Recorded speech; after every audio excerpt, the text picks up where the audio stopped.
new beginning. Welcome to the Grief Dreams podcast. My name is Sean Ram alongside Dr. Joshua Black, and this is a special episode that really hits close to home. Really happy to do this one because we have on today Dr. Black's mother. Yes, her name is Julie Rennie, and she has done accounting and income tax for most of her career, primarily as a self-employed individual, and currently runs a law practice as a licensed paralegal out of Kitchener, Ontario, Canada. Julie married Mark Black, Joshua's father, in 1977, spending the next few decades as Julie Black. The positive blessings and outcomes from this marriage were building her faith in God and being a mother to her 4 children, Rebecca, Nathaniel, Joshua, and Rachel. The marriage suffered challenges based on Mark's excessive consumption of alcohol and poor coping skills. After the marriage ended, Julie remarried John Rennie. Julie, welcome to the podcast. Well, hello. I'm delighted to be here speaking with you. Hi, Mom. Hey, Josh. Hey. I was wondering if I should be calling you Dr. Black, Dr. Hey, Joshua Black. That is an interesting question. I haven't really thought about that too much, but you're welcome to feel free to use that or what you normally call me, which is Josh. Hey, Josh. Yeah, it's amazing for you to come on. And thank you for this because you're going to be the first person in my family to have come on. And so I think it's, we've been doing this 4 years now, me and Sean. And yeah, we just never really thought too much of, let's bring on other people because there's no one really I know that have really had grief dreams in the family. I know some a little bit recently, which is interesting. Like my aunt, uncle, and cousin has all had these dreams, but like no one like my brothers or sisters. And I don't believe you had either, but I think this is a great opportunity to just chat about your losses that you have had and really, piece apart that because I don't think as much as I do a lot of this stuff, we haven't talked too much about your grief as much as I think I would want to know. And so why not do it on air? Why not? I know I asked some questions here and there, but like the more you think about it, the more you realize, wow, like there's a lot of parts of your life I probably don't know about because I know about like dad a little bit, but even then, I gained a lot of my awareness of my compassion towards other people's losses after he died. And so then like there's only been one person after he's died that has passed. And then we talked a little bit about with your father. And so we'll get into all that. So first of all, I want to thank you for being a supporter of everything that we're doing here on the podcast. How does it feel to sort of even just see the podcast be what it is and even to see me do something in a world of grief? It's an amazing feeling. I was really, really surprised to see that you have 165 podcasts now. I hadn't listened for a little while. Things just got busy and we've moved twice in the last few years. And I tend to do more than I should with my time. So I haven't listened. So I'm listening backwards. So I started with Jane Edberg and I've been working back and listened to Flora. The new one, Flora Baker. So I'm really impressed. I didn't know anything about dreams. Nobody, as I was growing up, knew anything about dreams. So it was never talked about. And this has been a truly illuminating time for me to follow along with what you're doing and to be introduced to the subject and to realize that it is a part of us and that we should be paying attention to it because, as you say, it's a reflection oftentimes of our waking life. And, I didn't think I remembered my dreams, but if I had known way back to have a dream journal, then maybe I'd have more to actually discuss. I'd have more input if I had written it down, and I do dream, but most of them I lose because I can't or don't write them down immediately. I don't get up and write it down. And that's something I've bought a little red coil book that my next dream, I can start entering, get up and write it down. Yeah, So that no, wasn't exactly the question you asked me. I wasn't really answering that one. Was it to do with your dad?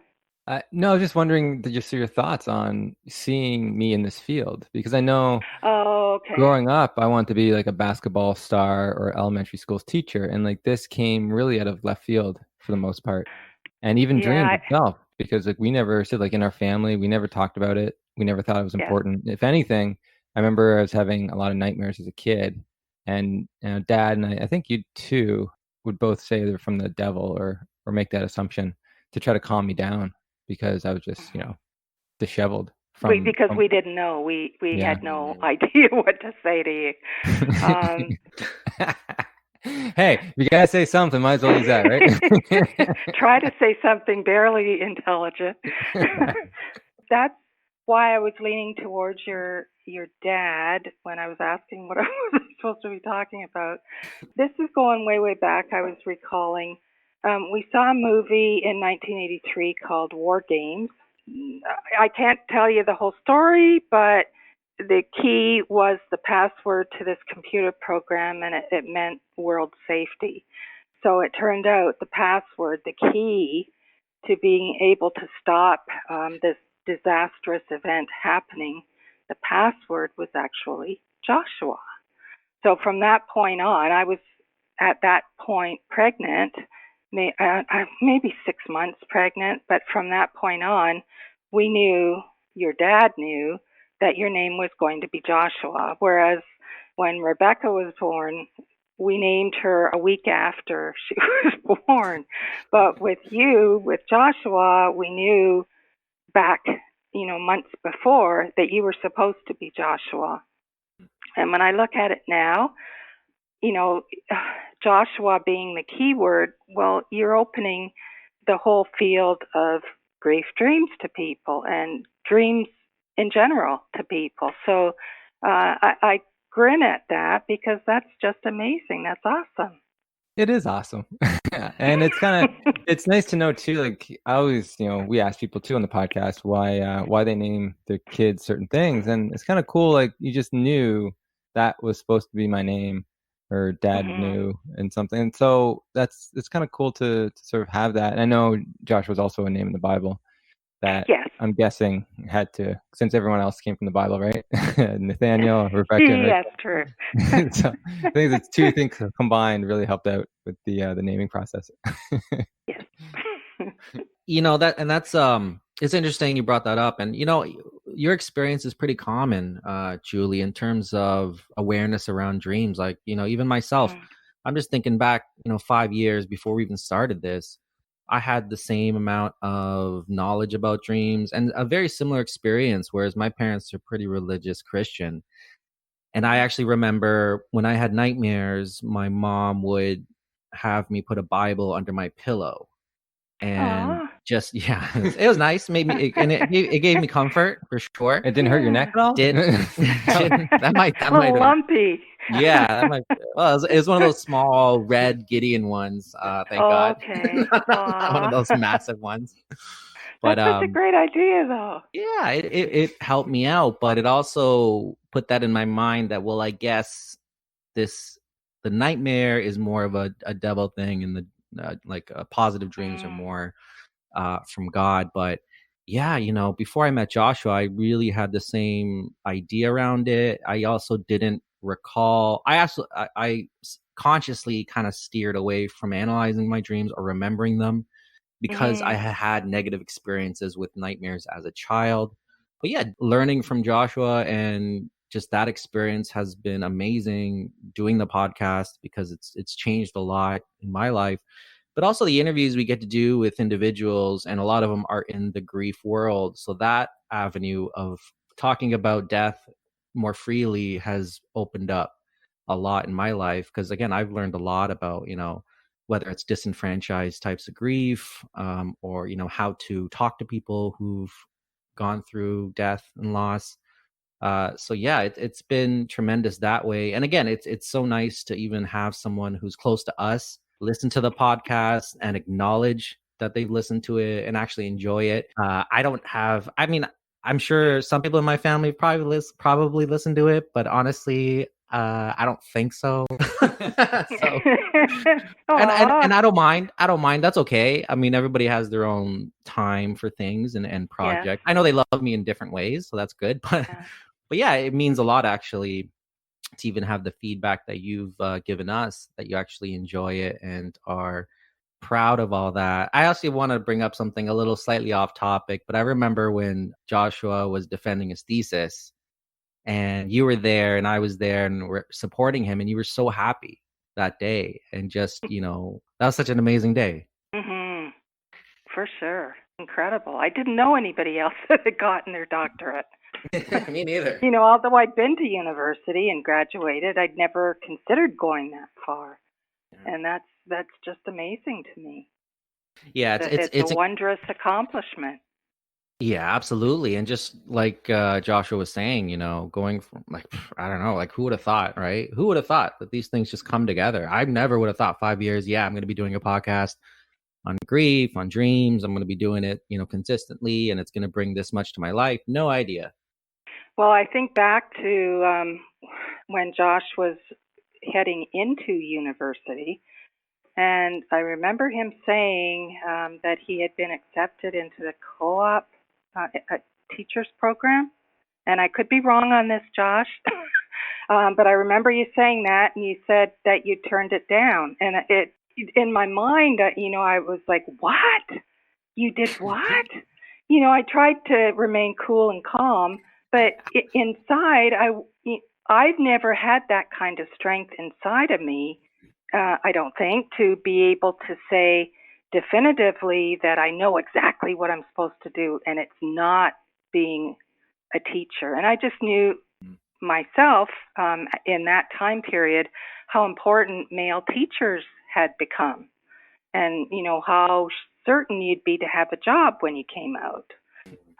So to me, it was just kind of an eye-opener that you knew, you had no qualms about, I'm not going to do that. I've been given that opportunity, but I choose not to do it because I'm not meant to. I just think that inner beautiful guidance is amazing. And I admire you being able to know that and hear that and see where it's actually led you. Oh, it's interesting. Yeah, you played it cool when I told you. The truth comes out on the podcast. And inside, I'm just, like, what? My head's going in circles. But yeah, it is true. That's exactly what happened. I got in and I spent a lot of my life preparing for that. Because I know Dad really wanted me to become that, and Grandma. And they really pushed the teacher's career on me because they had good pensions and stuff. Science and math. Yeah, and I was good at those subjects, so why not go there? And so I went through university thinking that's what I was going to do.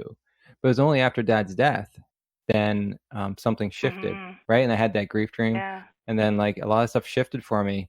And as much as I turned it down, I didn't know what I wanted to do, but I just knew it wasn't that. And I've really, I've gained, as much as you said you haven't done that. I know you have done a lot of stuff when it comes to trusting your instincts.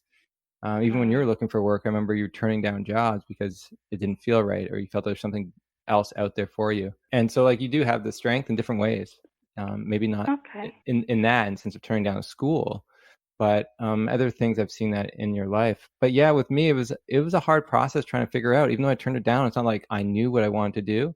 I was scared because I didn't know. I didn't know anything. And all I knew that I knew that there's something more for me that I could do. And then when I looked at what kind of education or what kind of jobs I could get with the psychology degree I did have, none of them really were fulfilling to me. And then by the time I found work within a field, I didn't like that job at all. And so I was struggling in the sense of, you probably don't even know, I was struggling to I don't say mental health issues, but I didn't really know who I was or what I wanted to do because I moved to Oshawa at that time.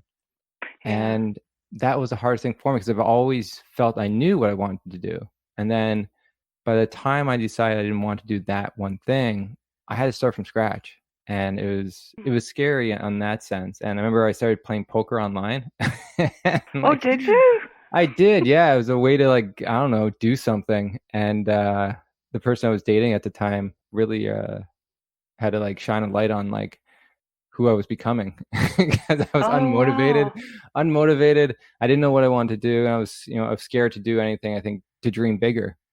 And Mhm. then, like, so, like, circumstances happen where you find your way and you find that passion, which Mhm. was the dreams, and try to understand this a little Mhm. bit more, because you said, like, you didn't know, I didn't know anything about it, researchers didn't know anything about it, and then the path opened up for me to really easily work with and study this topic, because where I was, that individual, there's a university that helped me out to study it, and then I went back to Brock, which was great because I got to live back with you and spend some time just hanging out and talking. Because, like, when you're Mhm. older, it's really, you really have, like, family vacations. Maybe you'll talk every now and then, but to actually live with someone is a different story. And so I know my relationship with you became a lot better and become a lot different, I think, when we had Mhm. that time together, more than when I was a kid, where it was, like, more about, finding a mate, or, playing basketball, or trying to, like, Mhm. do something else. You don't really appreciate, what you have. So it was nice that I had that time as I was exploring this topic to really, I think, build our relationship a bit more. Mhm.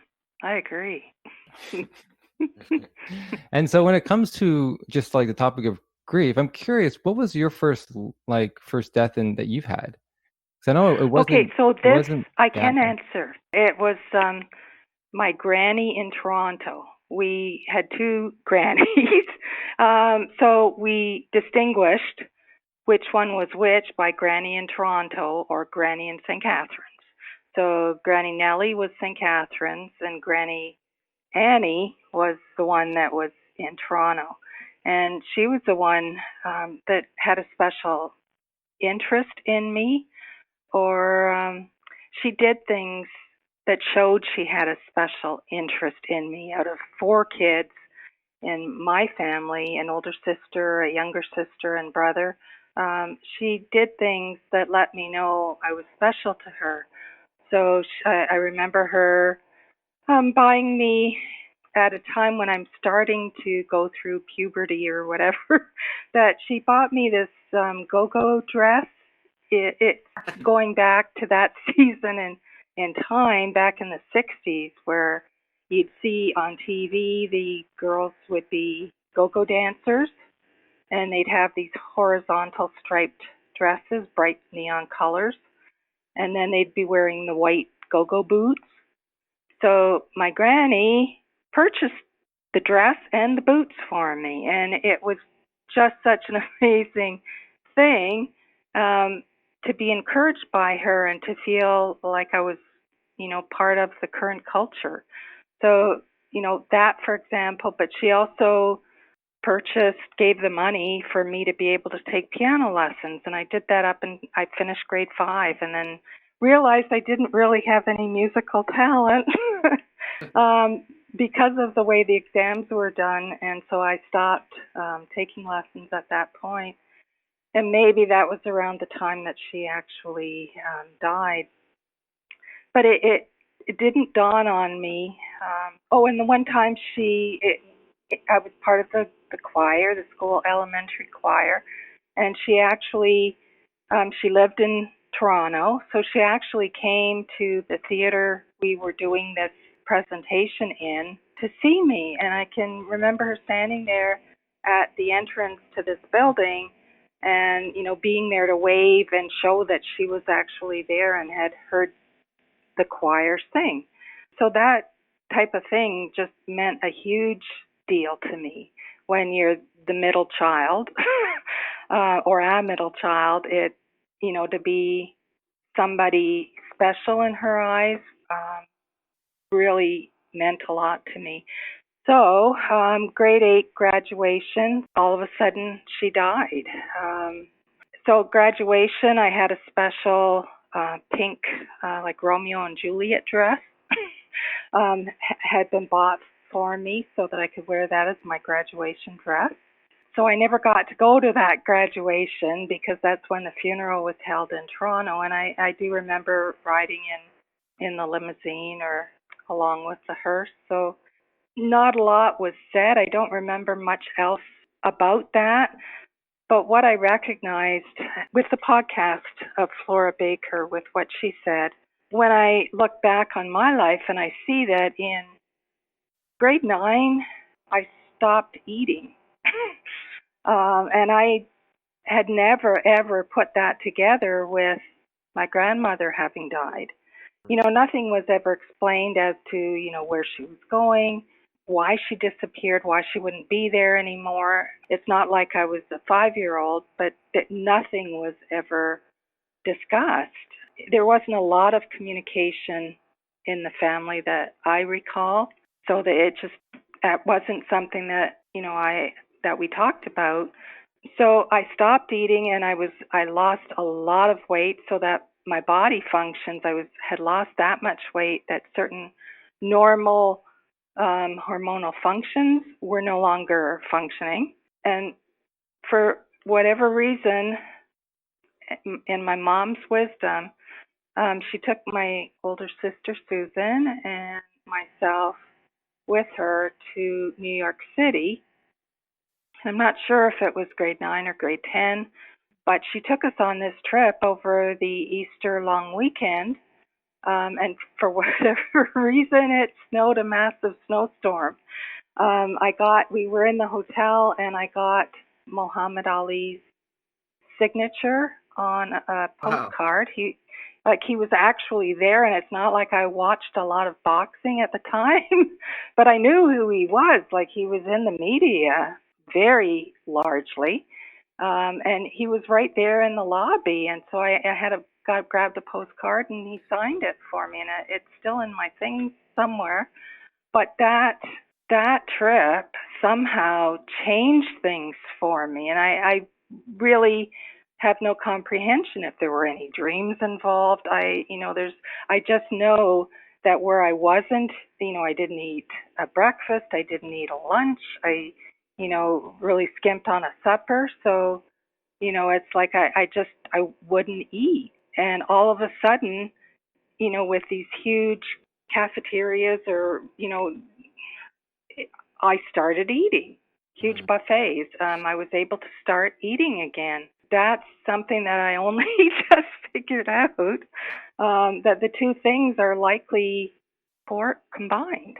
Wow, that's super interesting. First of all, you met Muhammad Ali at the height of his yes. career. I mean, we're talking about one of the most recognizable faces in the world, recognizable people in his prime, essentially. I think he was still boxing at like the 80s pretty much.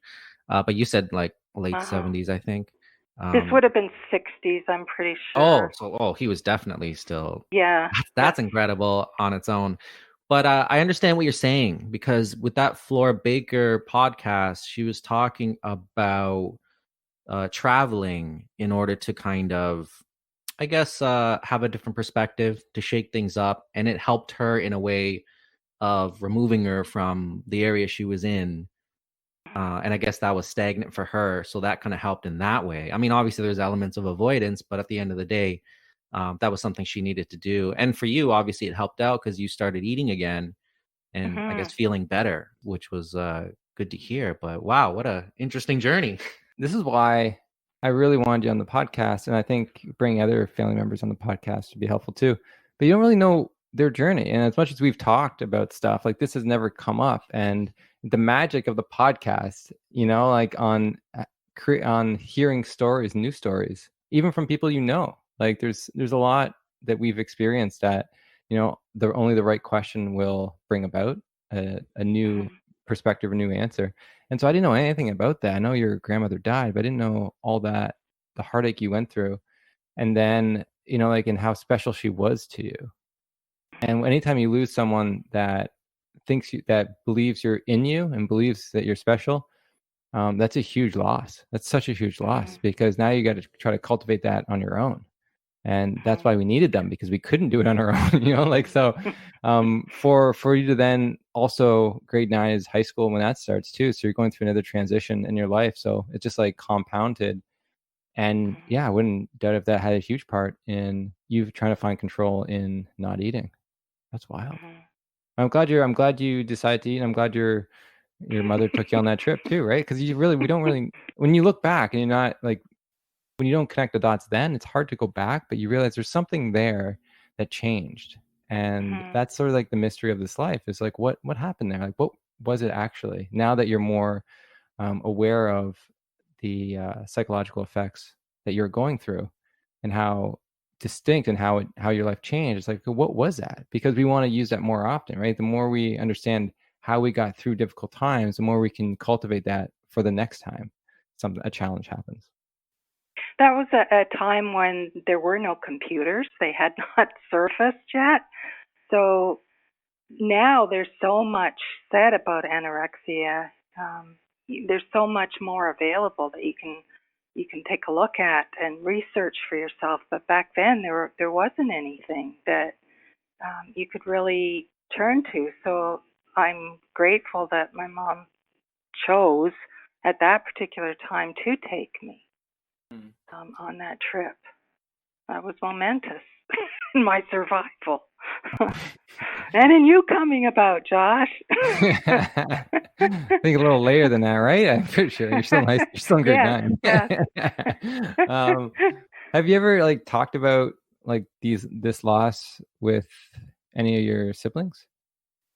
No. Like how because they would have like Sean was talking about this, how the importance of siblings, that they can sometimes tell you how different things you can't remember about what you were Yeah. going through, that you may have forgotten, but they know. And so I wonder if they had any insights into how you were dealing with grade 9 and that struggle. Yeah, so my sister Susan would be the one that would probably have the information. My younger sister Diane's 3 years younger, so I don't know how much she would have noticed, and my brother would be way too young. I don't know if he would have been born, but he would have just been a toddler. Um, yeah, that's very interesting. I may have to ask my sister about that. Well, these are the conversations that we love having, right? Because it just opens up new conversation where we learn about each other and how we deal Mhm. with loss, and it would have affected them too in some way, or a different loss that they've had. And without asking the questions, we always, I think we just like avoid the conversation for different reasons. But there's so much richness to being and learning about what people go through. So is in high school, is that where you met Dad or Mark, I guess? Yes. So grade 12, May or June of grade 12, I was invited to a girlfriend's house, and there was a whole group of us downstairs, and we just sat and chatted. And then I needed a way to get home. It was dark. He said he would drive me home, so that's where it all started. Wow, were you wearing that go-go dress? Nah, probably not. I probably outgrew it. Oh, that's nice. So you guys met there. That's really cool that you guys met at a party. You never know where you meet someone. Yeah, it's not like it was a Friday night party. I think it was a weeknight or something odd. Um, but it introduced us, and it kind of developed from there. What were some qualities that you found appealing or attractive in Mark? Very intelligent, very knowledgeable. He was tall and slim. He had long hair, and that's in the 70s, right? He had very long hair. So, for whatever reason, that was something that attracted me. And he had a car. He had a car. Exactly. Oh, see, that's so perceptive of you. It's very true. He had a car to drive, and he started working. He was working at the St. Lawrence Seaway as like a guard or a night staff, night shift guard. Um, but he went from that to working at a paper mill, and that's where there was a great deal of heat. He was cleaning out the vat where the paper was mulched up, I guess. And as he was climbing, he had to clean it. And so when he was trying to climb out of the vat, the heat and the steam, um, he got knocked out and fell back against the blade, and from what I recall, it broke his back. So I'm not remembering the details of the diagnosis because it was very early on when I met him. But that was something that, I was thinking about it recently with the podcast coming up, and I realized that is an underlying aspect to who he was. Are you ever healed from a back injury like that? Do you ever regain 100% of who you were before? And so I think back problems were something that he dealt with all the time. And I remember my parents saying to me, "Oh, you don't want to keep dating him." It was like, "Oh, he's damaged goods. You should not date him anymore." They had this strict idea of who I was supposed to unite with, and that caused great tension with my mother and I. But who as a late teen or early 20s listens to their parent? I would have been, in my teens. What female listens to their parents? Yeah, absolutely. Yeah, for sure. And yeah, I mean, working in manufacturing myself, I know what you're talking about. A lot of those injuries, I mean, it's a dangerous environment in general. A lot of those injuries can be life-changing in a lot of ways. I know of a bunch of ex-employees that I've worked with that had severe injuries, including neck or back injuries, and it changed a lot in their life. Some of them ended up getting kind of dependent on different types of medication because they're in physical pain a lot. So and that was in a lot of ways, and especially back then, healthcare was not as advanced as obviously it is today, where you could get different therapies or surgeries or things to kind of relieve pain, and who knows what type of pain meds they were giving out back then as well. Could have been cocaine back then. I don't know. Yeah. Definitely. That's really interesting. I didn't know that. I know he suffered from like health issues like later on in life, but I didn't know also the back, and I know, does he have asthma too? And asthma really bad, and allergies. So yeah, skin problems, breathing. And that also actually could have been exasperated by working in a paper mill, for sure. So, but because of that accident, he was retrained, and his selection was he wanted to be a helicopter pilot. So he was trained in Niagara Falls. I think it's a B-47. I was going to look it up, and I didn't. But the MASH program, the helicopters they used in the MASH series, the B-47, the bubble at the front. So that's how he got his commercial helicopter license. Oh, wow. And part of it, you had to do the hours, so he would be taking tourists on laps around the falls. And then when he finished that, was fully licensed, then he actually got hired with a company, Northern BC, and then ended up in Yellowknife. And that's when we were first married. He was gone for a few months. So he was able to actually work and fly for a while. And I can't say for long how many months it was, but he was gone for a while. And eventually, the second company he went to work for, I think one of the pilots actually crashed.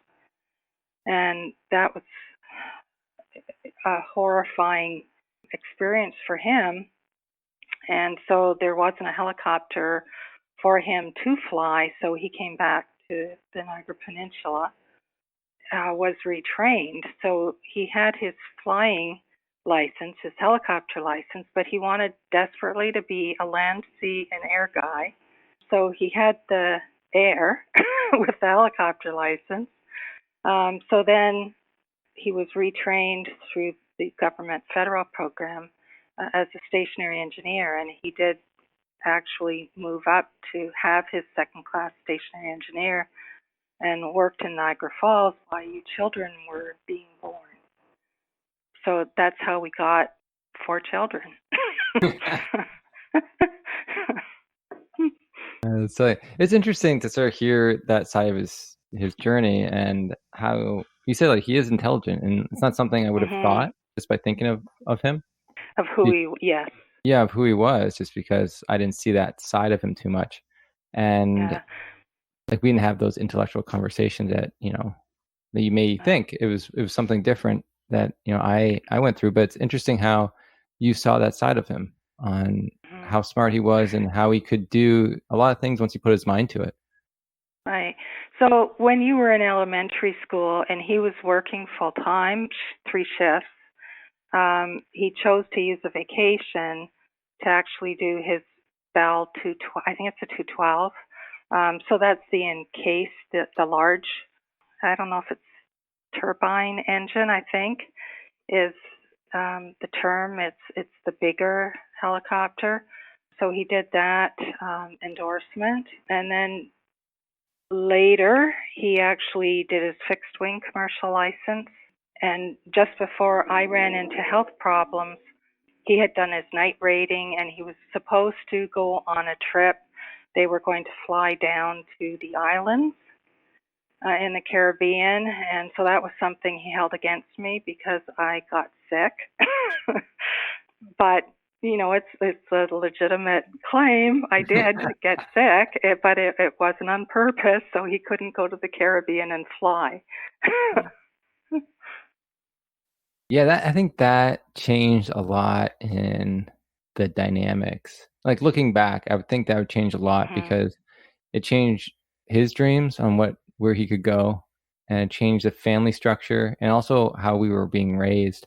And so if you want to go into a little bit about, I guess, when you first got sick and what that experience was like for you being a mother and not being able to be around your children. It's a huge part of my life. It took up a lot of time, and it was certainly a time when all I could do was trust in my higher power, whom I choose to call God. It had to be a very close walk with God. So Rachel is the youngest one. She was born a week early on the 13th of January. In December, I always try to do too much. So I had 3 children at home. I babysat or provided childcare for 2 additional children. And I was also continuing to take courses. I had my Bachelor of Arts degree in politics, but I continued on with the Honors Bachelor of Administration. So I was continuing to take accounting and income tax courses. So I was taking a course and I was writing an exam on December 17th. And at that point, I was having some breathing difficulty, like coughing. So I contacted the obstetrician's office. They sent me a prescription for antibiotics, and I finished that, and it seemed okay for a few days, and then or a little while, and then Rachel was born on January 13th, and at that time they kept you in the hospital for 4 to 5 days. So as they were about to release me that particular morning, I could hear, as I was laying down in bed, I could hear crackling as I was breathing. And I thought, well, the nurse is going to listen and she'll let me know if it's something I need to be concerned about. I had no clue what it meant. So the nurse listened to my chest and she said, okay, you're good to go. So off I went, taking baby number 4 home. And I was having a struggle. I really did find, but who knows? Maybe it's just because this is my 4th child. There's 3 others at home. I'm still trying to get the house cleaned and do the administrative stuff and catch up. And here we'd missed Josh's birthday on the 14th, so we needed to kind of celebrate that in a little way. But we, so finally that last day that I was at home, I went into the washroom and it was like a black blind was pulled down, and I knew that I was in trouble, and I was able to call out for help, and your dad, Josh, called a taxi. I had no experience with ambulances or doctors at that point, really, other than childbirth. So he put my shoes on me and walked me out to the car and put me in the back seat of the taxi and said, take her to the hospital. It's probably only like a 7-minute drive. So I got there, and nurses met me with a wheelchair and took me in, and Dr. Raimondo was the one that looked after me overnight, but realized that I needed help. I was in trouble, so he arranged for me to be sent by ambulance to Toronto General. It was a snowstorm that morning, so I was having a very hard time breathing in the ambulance, and they chose to stop at the Oakville Hospital and intubated me, and then took me on to Toronto General. And I was there, I'm recollecting probably 3 weeks, if not longer. But at that point, they told me that I was in ICU for a while, intubated. They wanted to do a heart biopsy, but I didn't like the idea, and I could be very stubborn. They wanted to know what type of virus it was that was attacking my heart. And I found out later at that particular time there was, I think Jim Henson with the Muppets, right? Jim Henson had died of a virus that attacked his heart at that time. And then there was also a weightlifter on the West Coast that died of a virus that hit his heart also. So that just kind of illuminates, the trouble I was in. The heart was super huge, and I had pneumonia because of this virus. So that's why I was hearing the crackling, because it was in my lungs. The heart was actually backing up. It was too big and it wasn't pumping. So fluid was ending up in my lungs, and that's where the pneumonia came from. What's interesting is well, I'm just looking up some things on Jim Henson. He actually took a taxi to the hospital as well. Oh, did he really? Yeah. I just thought how cold that is. Like, couldn't you he put me in an ambulance?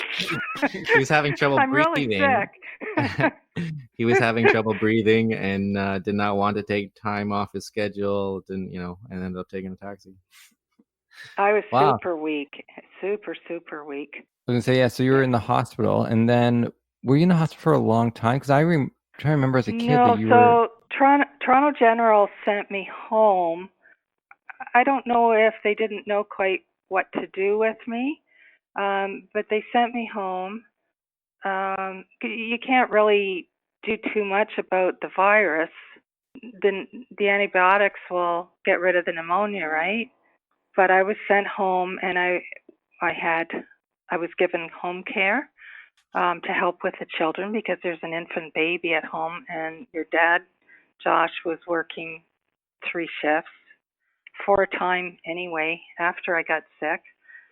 So I'd have help come in 3 times a week, probably, for a morning.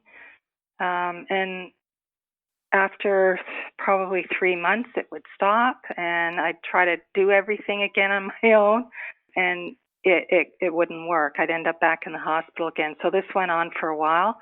But in 88, I had asked the doctor in Toronto if he could recommend a doctor in Hamilton that I could go to see. And so he recommended this Debbie for me to go see, and she was an amazing doctor. She was absolutely wonderful. So every so often I would be put back in the hospital to do some additional tests, see how things were going, and then I'd get back home. Maybe they'd adjust things. I'd get back home, and I'd be able to have home care again for a while. But we found that the home care, they keep sending in somebody new, and with 4 children and one of them an infant, it was a little too much for me to try to introduce the new care PSW to this home and have it flow smoothly. So finally, Pyramid sent me Lucy McCullough, truly an amazing woman, a godsend for sure. And she stayed with us for many, many years. I'm grateful for her being there. She knew each one of you children. She'd be doing the laundry, changing beds, grocery shopping, dishes. She was just totally an amazing blessing. And we still stay in touch to this day. Okay, how's that? That's good. I remember Lucy, but I also Mhm. remember like moments where I was like, I was passed around to different families in the church. There Yeah, were, so each time I'd end up in the hospital, there would be the call for support. The stints where you were taken to different homes, I would be in the hospital for a longer period of time, and amazing families would take you in and look after, like both boys, they'd take you and Nathan in with their 4 kids. The Crowicks and so many other families pitched in to help.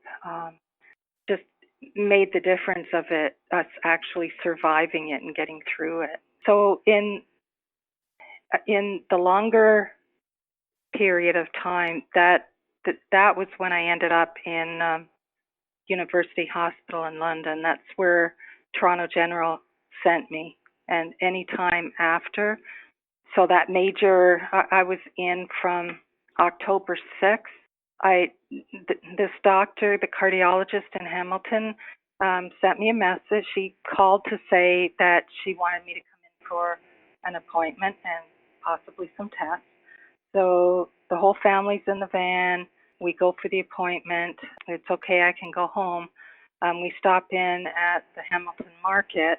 So I leave. Your dad's kind enough to let me off at the door, go down the stairs, and then grab the special bread. Rebecca was on a special diet, and I would go in there to buy the oatmeal bread for her.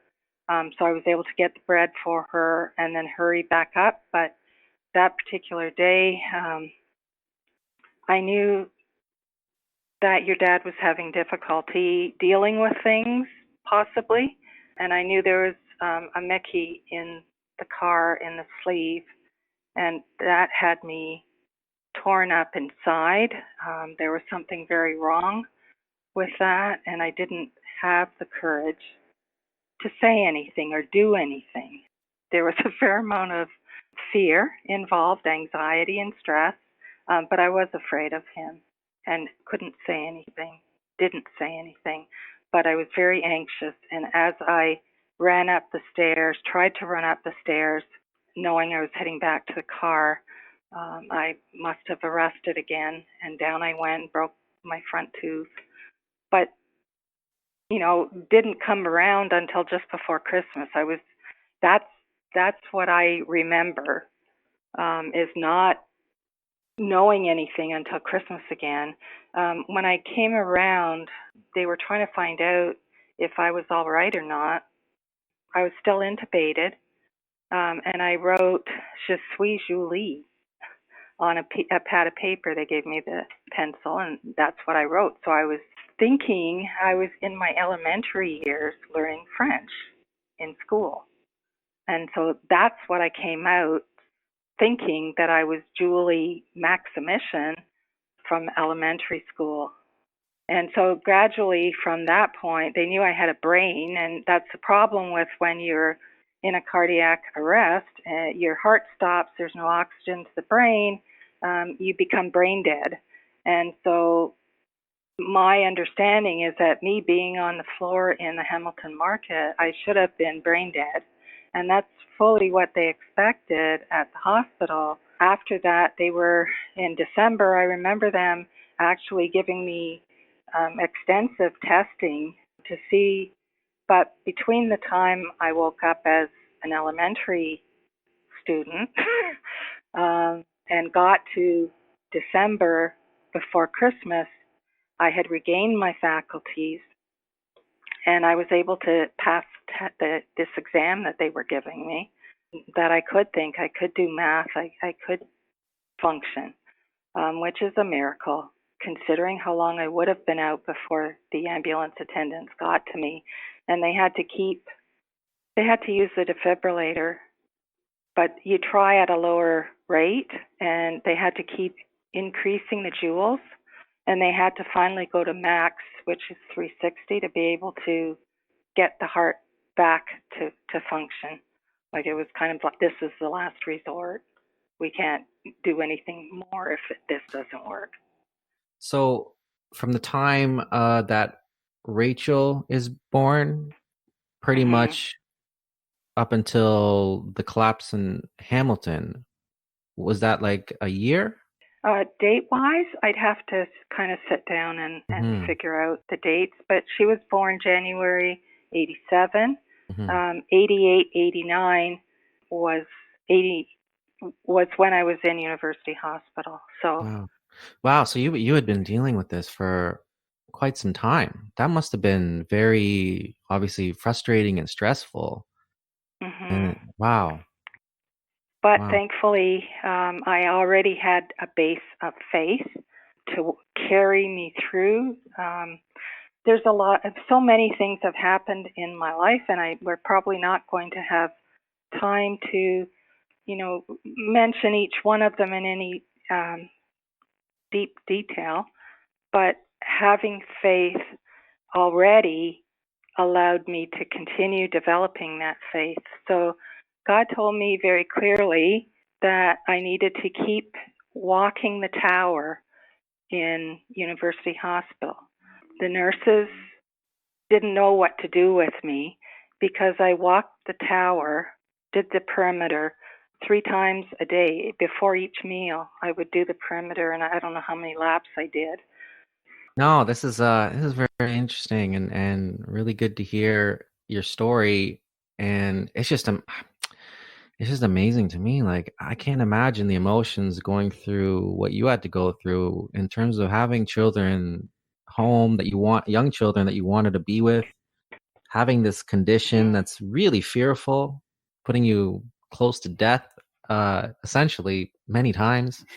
What was it like when you were able to be home more consistently? The one thing, can I just back up just a tiny bit? Yeah, sure. One of the things that I had to do to keep my own peace and sanity, I'm a person that loves to give gifts. So with the kids, I wanted them to recognize that even though I was away, I was thinking about them. So I would do a little note for them every time their dad would come up without them. I wouldn't see anybody. It might be once a month, depending on shift work, etc. And on the rare occasion that they did come up, I wanted to be able to give them something. So I would ask for 2 of the yogurts, 2 of the cereals. When you order food on the menu in the hospital, they'll give you 2 of things. So the nurses didn't mind. They were so kind in that way. And that was something that I did so that they would take it home with them, or it would be taken home for them. And like, I'd save it for them and it'd be taken home for them, and they'd know hopefully that I was thinking about them, even though I wasn't there. So that was something that was kind of weird. But there was also an amazing woman, Kay, in London, that came to visit me, a Christian, and she was a retired teacher, I believe. She was just so amazing. I would ask her to do shopping for me so that I could maybe get a pair of runners for one of the children, or something I knew that they needed, so that each one would get something when they came. And they probably don't remember now, but that type of thing was important to me, and she would do this shopping for me. Just amazing. So I'm thankful that God put certain people in my path to be able to help me. Were you ever worried? Because I know you're saying Dad was drinking at different times, and now with 4 kids on his own, were you ever worried about us in the house? massively.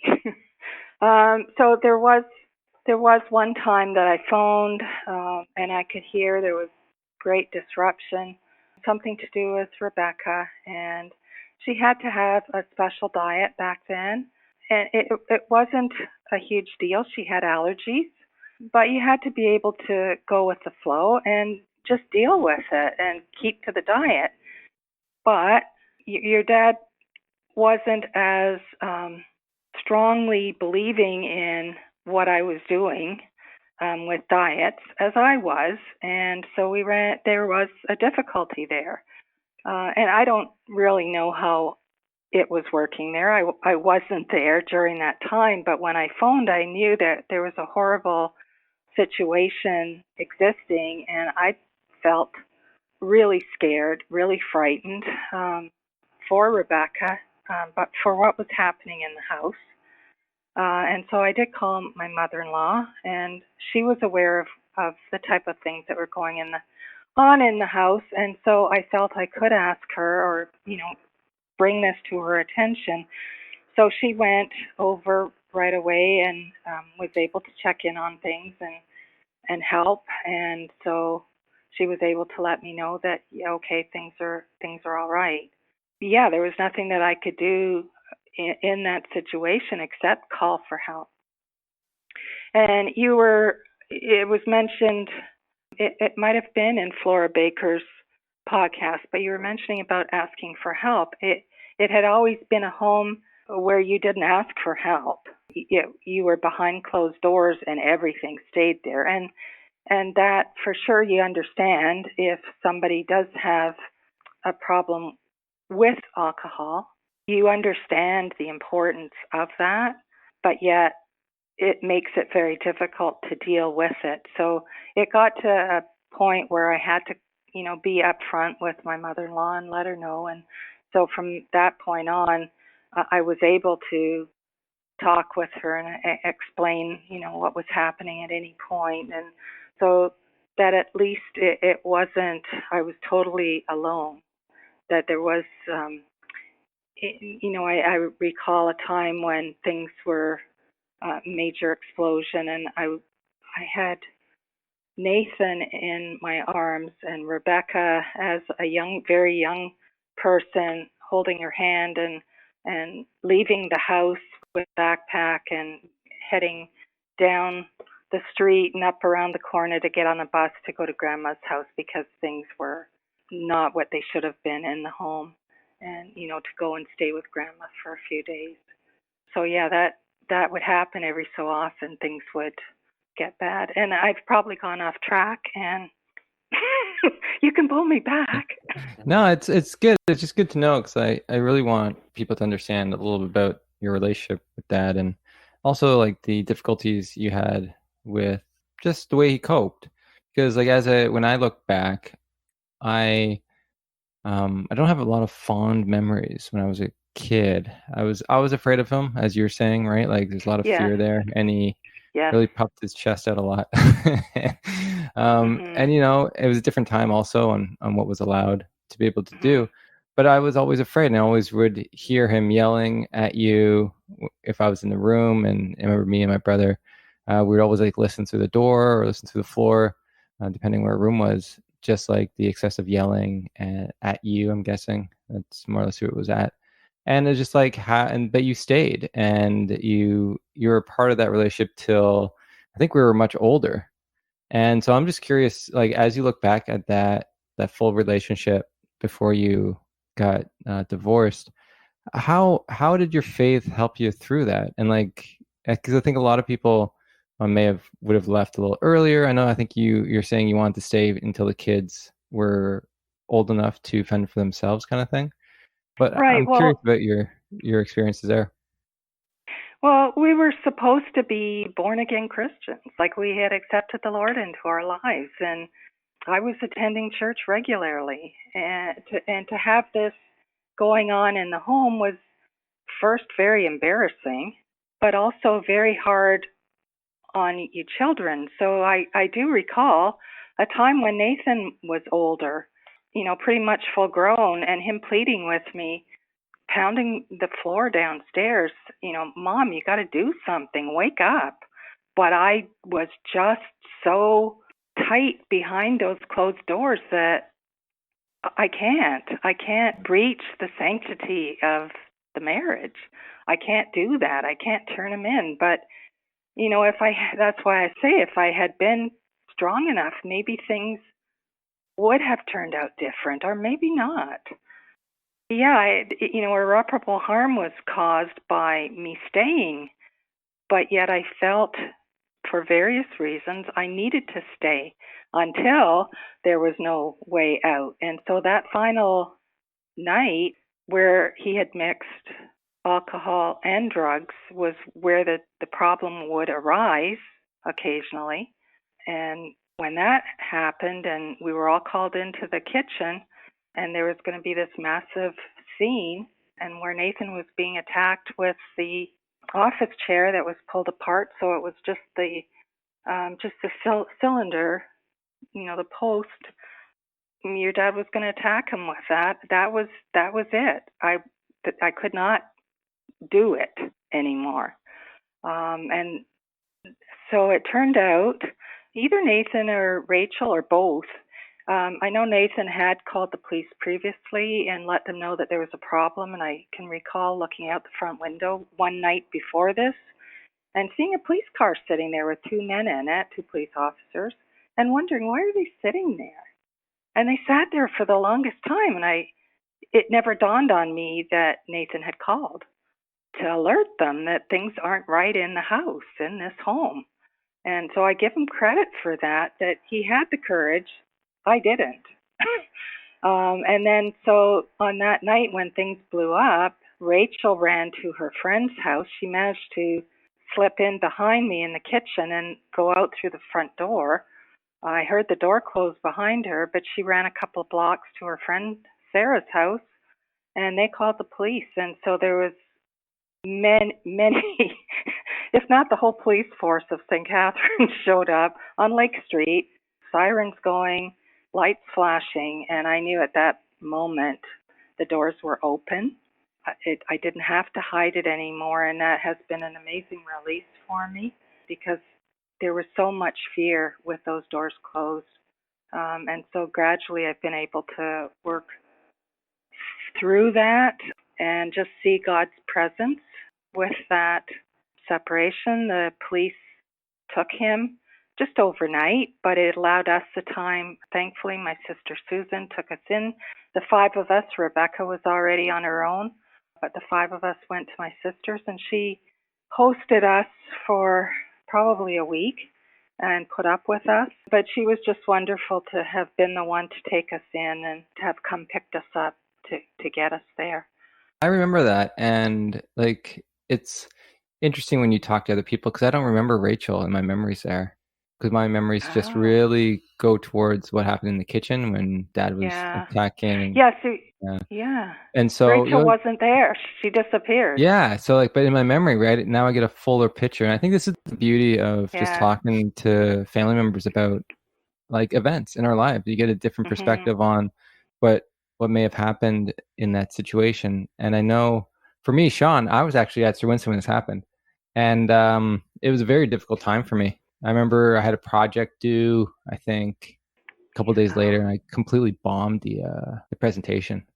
It was I just wanted to I remember tell people that this stuff was going on. It was hard though. It was really hard, and no one. You almost felt alone with that. Oh, for sure. Yeah. Man, just hearing that, it definitely brought a tear to my eye. It's just children being in that environment, but also look, you can't beat yourself up about that. I mean, a lot of women have been in those situations, and Mark was obviously in pain, in his own pain, and unfortunately he didn't know how to manage that. But in this family situation, you were there, and we have talked about how the memory is weird. Just consolidating those memories can be difficult, especially painful ones. and it's like you're seeing a movie from a heightened state, but from your angle. And sometimes it is good to talk to siblings and figure out, and obviously talk to you and say, oh, I didn't even realize that my Mhm. sister did this or this other thing happened. And a big thing too, Sean, I wanted to sort of mention also is that I remember telling two of my friends, that what happened, and I remember them not caring. I think that was the hardest thing. Oh, gee. Yeah, so I think I kept a lot of it inside because you just have this idea that, oh, no one really cares, and I think that's why I think we do this podcast, to sort of shed light on some of this information that people do care, but some people just don't know how to handle it, and friends Yes. included. They didn't know. Yeah. I think they haven't had to deal with that themselves, and so you're just left in that position where you're trying to just figure it out yourself. And I feel for you too, Mom, like to try to do that yourself, right? Like it's not like you could open those doors and tell people. There wasn't like a lot of places you can go.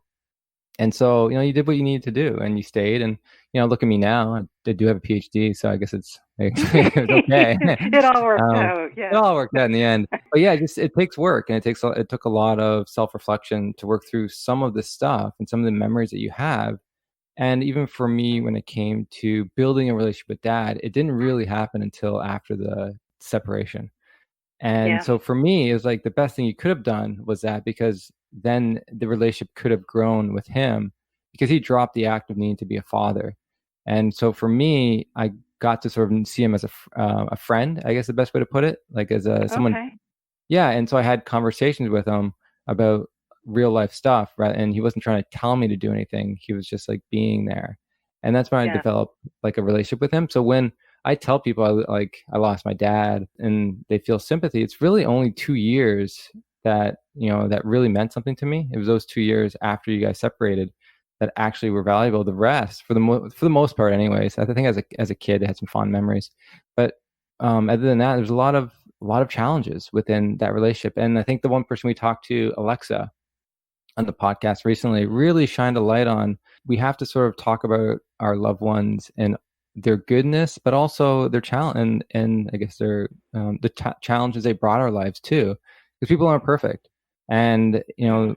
when it comes to Dad, he wasn't perfect. He was dealing with his own stuff that I've come to learn more about by asking you and Grandma about some of the, and even his siblings, some of the challenges that he had to go through as a person, and to try to figure out why he couldn't cope appropriately. And so I feel for him, because as Sean said, right, he was in a lot of suffering. And at that time, alcohol was one of those things that people, especially men, went towards to solve some of those issues. And he was just Mhm. really caught up in that. And he didn't have the support system and the structure around him Mhm. either to really understand himself like we do now.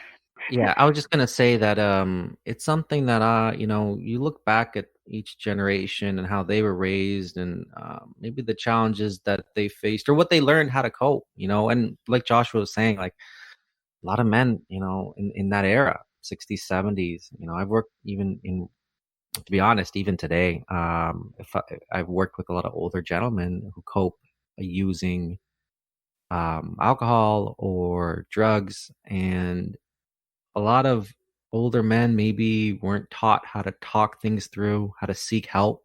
Like you said, Mhm. when you were talking about, keeping things within the family, keeping that veneer shiny, keeping the image of the Mhm. church going family, that's so common. And even in my upbringing, that was a common thing. You don't reveal what goes on in the house. And I think that was something that was definitely taught. And it obviously it reached a point where you guys needed to make changes.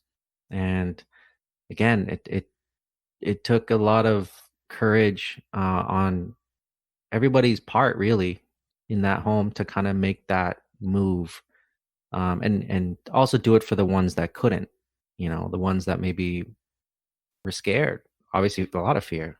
So I was thankful I knew about Women's Place in St. Catharines, and so when this whole eruption happened, I did call them, thinking, okay, well maybe we could seek shelter there. But it turned out, because Nathan, I don't, was he 17 at the time or 18? I'm not sure. He could have even been 19, but because of his age, we couldn't go to women's place. So that was something that was disappointing to me, that, there was that exclusion, that we didn't fit the parameters and couldn't seek help there. So, I'm very, very thankful for Sue having help. But yeah, in that time period in 60s and 70s and 80s, it was normal to drink. Like that's in my home family. My dad would work hard at the factory, and he'd have his 3 beers every night. It's just that was normal. You'd see it on TV too. The shows would, and still I see some of the shows that are on. You still, like Blue Blood, you still see them. The police commissioner, he's having a couple of ounces of hard liquor at night with his dad or his daughter. So I still see it very prevalent in the media that it's okay, that this is part of what it's like to be an adult. So as I was growing up, I'm in my teens, I'm thinking it's okay to drink. So it never occurred to me that there was anything wrong with Josh's dad's, drinking, and I could even accompany him too to the bars. So, that's something over time you learn, and it's more prevalent now.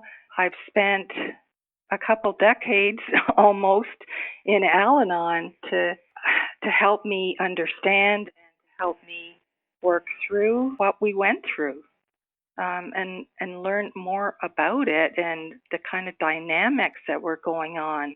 And so, yeah, it'd be better if I were doing it again. I'd be that much wiser and maybe stronger to be able to deal with it differently. But I have more compassion, I do believe, for Josh's dad now than, initially when this happened. I asked, there were 3 things that needed to happen in order for the family to get back together again, and he wouldn't do them. He wouldn't agree to them. So that's why we ended up divorcing after a few years.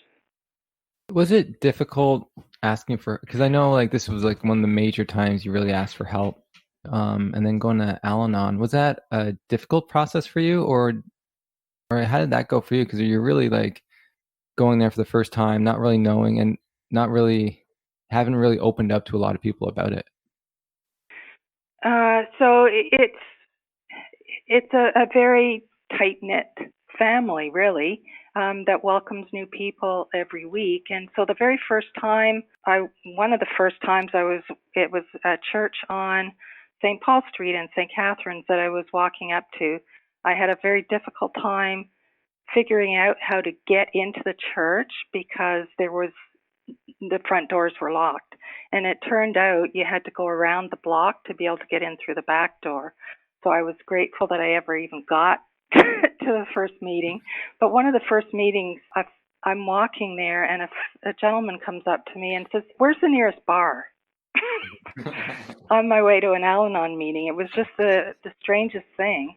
And so it was just, there's all kinds of bars. Just turn around and go back where you came from on St. Paul Street. There's lots of bars, but just further down the street. But this was also a time when I felt God's touch. After the separation, I started walking, finding that as long as I had somewhere I needed to go, I could walk there. So why get in the car and drive somewhere? I could just walk there. So I could walk to the mall or walk downtown. And so that's what I started doing. And it was a time of introspection or feeling very sad, disappointed. So I started finding pennies. And every walk, pretty much, I'd find a penny, and it would just be like God touching me. Not quite a hug, but pretty close. I just had the very strong feeling that the pennies were from God. And it was every time pretty much I'd go up for a walk, I'd find one. The one day coming home from Al-Anon is why I'm telling the story. This is at night. So I'm walking home in the dark. It's not under a street light, but on the sidewalk I see a penny, and it's a light snow that's coming down. but I see this penny. So I stop and I get pennies, whether in the middle of an intersection or on a sidewalk. I would stop and get that penny. So I stopped and I picked up the penny, but then I noticed that there's another penny and another one and more. And so I picked them up, and there were 27 pennies that I picked up and just could not believe it. I was in awe. This was a hug. This was amazing, and I had been feeling sad as I left the meeting. You're discussing things that whether you went through or another new person to the group has gone through, and just feeling a little sad. And this was an enormous encouragement for me. So just something, if while I'm on that train of thought, Josh, when your dad died in 2008 in January, all of a sudden I started finding dimes. So I'm still walking as much as I can, but still finding dimes, and I've saved them. I have one envelope with 31 dimes in it, and the other envelope has 32 dimes in it. And this was it started right after he passed, and I did show them to your grandma, Josh, Grandma Barb, and she said, well, no wonder, it's got a sailing ship on it. It's got a boat on it. And that was one of the last things he did, was get a ticket for sailing. And he had worked on the Welland Canal ships for a short period of time as well. So, yeah, it was quite obvious to Grandma why I would be finding these dimes. And I had chosen to go back to school. I was allowed the opportunity to go back. 2009 is when I went back to Sheridan College to take the paralegal program. And so they had an information session, and I went to that and stopped in at the washroom first before I went to the session, thinking, a little nervous about this, not only my age, but can I really do this? I was going to be traveling from St. Catharines to Brampton daily, which is at least an hour and a quarter. And if there's a snowstorm, it's a whole lot longer. If there's a traffic jam, it can take hours. So when I went into the stall in the washroom, there was a dime in that stall. And that was a comfort to me. Is that from God, or is it actually from your dad arranging that? I don't know. Yeah, it's interesting to think about, because because when you first did the pennies, and then you like the dimes were from Dad, because you guys really didn't end off on like a great note. And so I was curious, like, what those dimes really meant to you in the sense of him being dead, your own grief, and what you sort of felt that was. Like, was it like a forgiveness kind of thing? Like, what do you think it was all about? We did have, he showed up on a couple of occasions after the divorce, and the one time it was outside the Al-Anon meeting. He was there after I came out early on, and we talked, but I wasn't willing to have it go any further because he hadn't done the three things I'd asked him to do so that I could have any assurance. So no, I wasn't interested in getting in a vehicle with him. It was like, this is a nice talk, but I'm leaving now. So we didn't really leave it on horrible terms, but still, from time to time, there will be the thought, various thoughts that, if I'd hung in there longer, if I'd had the courage to say enough is enough and stand up to him, maybe things would have been different. But I know I'm where I'm supposed to be. I asked God after the divorce, I asked God to bring me a man that I could talk with in my later years, that I could actually communicate with. There was no communication with your dad. He was the general or the boss. That's typically in those years, that's how families were set up. When I was young, the dad's the boss of the family. So, that made sense in my marriage as well. Oh, it's great, and it's great that you found that. And you said, like, it's when you're in a relationship for so long, it's hard to think that the opposite is out there in a way. And so it's nice that you're able to find that, to be able to figure out what that's all about and how to sort of have a relationship with someone who communicates and what that feels like, because it would be a little awkward, I would think, if you're not used to it. But I'm really curious about, like, because, Dad died, and I know I wasn't where I am today. If I was, when we look back on, I would have done things a little differently in sense of talking with people about their grief, even your grief. And I never did, never asked about it when I was at that stage of my life. And so, like, how was that for you? Was there any issues or anything did you talk to anyone about your grief after Dad died? Because I know we always talk about disenfranchised grief, and Dad would have been that because you guys weren't married anymore. And so no one would have really, I think, asked about your grief at that time. God is very, very real to me. There is a very spiritual side to our lives. And God was able to bring me through that and through many other situations, other events. I knew God was with me. So when your dad died, I knew he had gone to be with the Lord. And there were these spiritual events like that dime that showed up in that washroom stall. I had no doubt whether it had anything to do, I know it had something to do with him, but whether it was simply God showing me that dime on behalf of him or him being able to put it there, I believe there's that spiritual side to us. Right. So you didn't really talk to anyone. You really just kept it in and dealt with it yourself. And, so I think like those walking moments that you have is self-reflection. That's when you do a lot of your thinking and work through some of the stuff you have. But it reminds me of me too, because I don't talk. I used to. I kept everything inside, and I would play basketball as a way of coping through a lot of my emotions and a lot of the stress I was dealing with. And so it's interesting to just think, because I wish I could have asked more about what you're going through at that time. But you said you found your way through, and you have a belief that he's in a different place. When it can help certain people, and some people in your situation may think he may not have went to heaven. And so it's nice that you're able to have the positive view of where he's at, and that he's still in a way looking out for you, your best interests.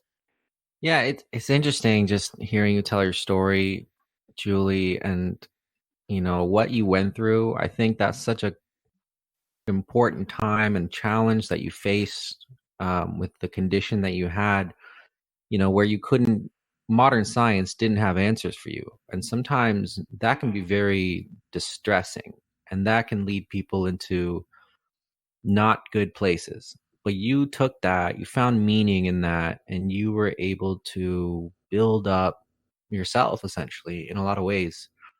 And I can understand how your perspective might have changed after that in terms of life, death, and also the grieving process, because you were essentially, and many times, facing death yourself, which is, and then now, finding meaning and finding a new lease in terms of even just symbols you see around you, pennies and dimes. That's a common thing we hear often here too. And it's something that I think it's like we like to say, sitting in the mystery of life and understanding that there's a lot we don't know. So it's almost better off to have a perspective of openness and willing to look at life from that positive angle. I could see that. And so I'm curious, since I know you haven't had a dream yet of anyone who died, if you could have a dream tonight and remember it of someone who has passed away, who would that be, and what would that dream look like? I think probably from what I've already said earlier, I would like to meet up with my granny. Yes, go Boots. Julie. Go Boots. My granny in Toronto. I'd love to, just thank her for getting me going and getting me started and having me try to achieve things. That sounds great. And what would the scenery be? Would it be in her house in Toronto? Would it be somewhere else by a waterfall? What are you thinking? I still remember her home in Toronto. It was a 3-story, and she was on the main floor, and she rented the 2 levels. So she was a really smart woman, and was able to, on her own, accumulate assets, which is pretty special back at that time to have been able to do that. I'd love to meet her in her living room or in her home, that home in Toronto. This has been amazing. I think for me, very enriching as well, to hear more from you, Julie, and learn about your life, and also to learn about Joshua's life, essentially. And I think you've shown a lot of courage in a lot of moments, and especially what you've been through in your life, but also the great accomplishments, because, being a woman, especially during that time, and going to school and wanting to be educated and wanting to, further your education, that shouldn't be taken too lightly, because we have lived in a relatively patriarchal society. And then also the challenges you faced with your health conditions can't be understated, in terms of the severity, and just being able to obviously have the courage and mindset to want to fix yourself, and also have the faith in God that He's there with you. I want to thank you for coming on and having the courage to tell your story as well. And it's been a pleasure and a treat. It's been a surprising honor for me. I found it super interesting, and just to hear the stories and to hear about your life and what you're going through, I think is incredible. But we gotta get going. But okay. Did you want to shout out your website where people can reach you if they need your services? JulieRennieParalegal.com. Excellent. Hopefully we can send some business your way. That'd be nice. Appreciate it. And again, and if people don't know, Julie also did my taxes, so she did a fantastic job. I mean, I ended up getting a ton of money back, so that's my endorsement. You did good. I did. You did good. So I've been doing it for a very long time. And doing a phenomenal job at it. Just to finish up with our stuff, please check out our platform at griefdreams.ca for more information on the topic. If you wanted to contribute to our podcast, you can do so on the website, griefdreams.ca. And if you have Facebook, you can join the Grief Dreams group. You can share your dreams or hear more dreams of others. We are on Twitter and Instagram at Grief Dreams. And as always, we like to end the show with love and gratitude from us to you.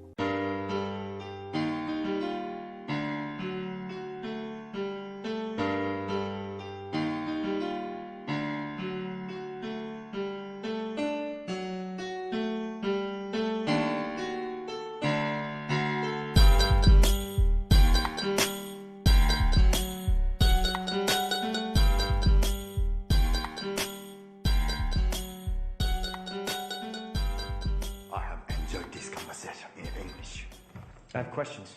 I have introduced myself. You have introduced yourself. This is a very good conversation.